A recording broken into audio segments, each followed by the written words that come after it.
wasting short, every anticipation, getting lost, we'll explore with no hesitation. A perfect marriage is just two imperfect people who refuse to give up on each other. So always choose each other. It's all waiting for us. Every time we live in color, heaven knows that we'll discover a story in the making, at the start of something greater than we could uncover, holding on to all this wonder. May their dreams come true, but when they don't, may new dreams arise. You don't have to do anything.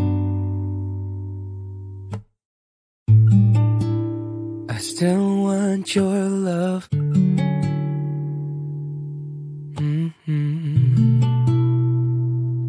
You don't have to be anything.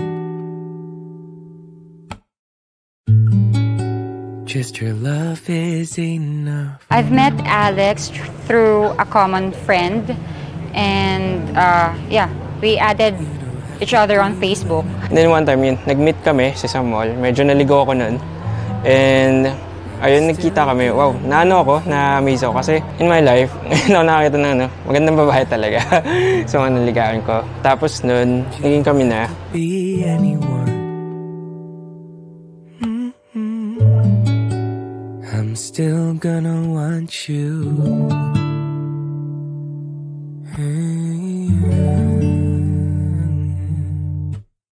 Nalaman ko kasi siya, single mother, single parents. I was single parent before I met him. So, willingly, he accepted my kids. Sa akin wala naman issue. As long na mahal ko siya And yun nga, mahal ko rin yung mga kids. It's my own. That's the reason why I loved him more. Yung being a father of my kids. If your body creaks and your broken bones are fears, no matter the years, my heart is yours. Nagpakasal kami. After ng nangyari na yung challenges namin na namatayin kami ng baby. Our first wedding, I got miscarriage on our baby. So, I'm really sad during that time. Siyempre, ayun pa rin. Nananig pa rin yun namin. Love namin sa isa't isa.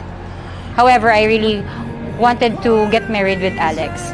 And after that, God blessed us another kid, our fourth child. And then nagkaroon kami ng pinamagandang gift. Yun si Kali. So, our fourth baby. In the open air, we close our eyes and breathe in slowly. Knew we'd get here from the start.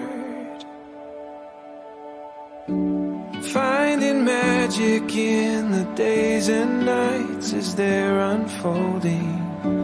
Writing stories with the stars. And the morning. Yung marriage, hindi dahil love mo yung isang tao. Given yon, it's a fact that you love each other. However, you still need to work it out. And also acceptance. Kasi you still have differences as a partner, as a couple. However, hindi nagbago kay Alex yung acceptance, yung trust, also yung respect. Yun ang pinakamahalaga.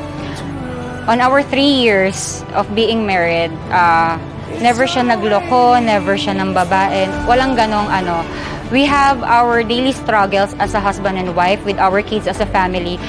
Pero it seems to be perfect. When you love someone, it seems to be perfect. Even it has it has a struggle all along.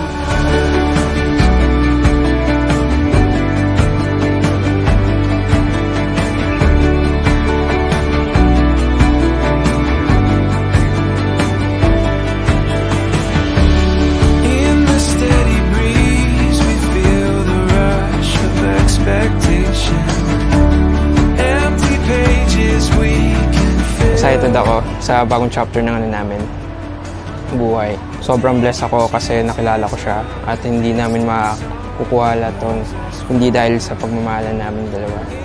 Dark, we feel it still. And the morning speaks these open dreams.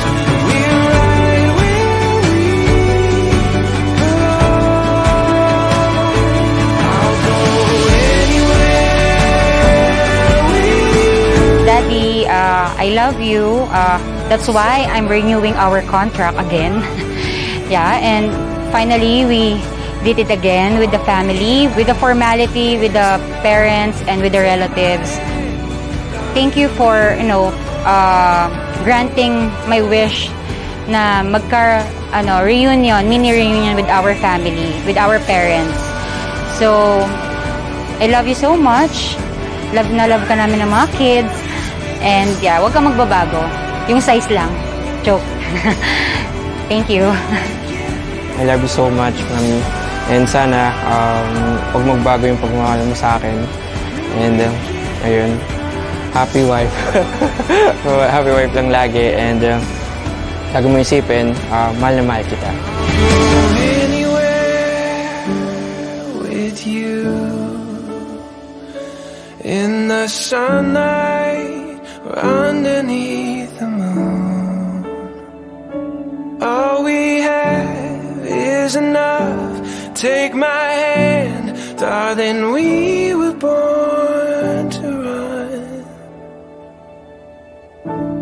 It's all waiting.